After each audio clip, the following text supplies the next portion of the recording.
மாட்டேங்குது. தெரியல எனக்குண்ணா. தெரியலையே எங்கன்னு தெரியல. இருங்க வரேன்.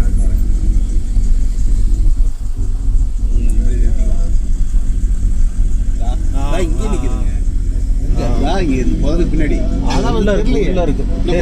ஒரு நூல் ரிவர்ஸ் வாங்க. பஸ் ஃபார்வர்ட் பண்ணால் வர முடியாது. ரிவர்ஸ் வாங்க நல்லாவே தெரியுது. இவன் வேற மறைக்கிறாங்க. வாங்க நீங்கள் இன்னும் ரிவர்ஸ் வாங்க. ரிவர்ஸ் வாங்க நல்லா தெரியுது. உள்ள இருக்கு.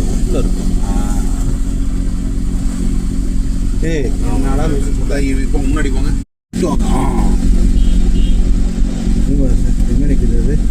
இந்த போங்க இன்னும் லெஃப்ட் வாங்க. அங்கதான் நீங்க கரெக்டாக எடுத்துட்டு இருக்கிறீங்க. பாருங்க செடி ஆடுது. வானட்டு மேலேயே தான் உட்காந்து.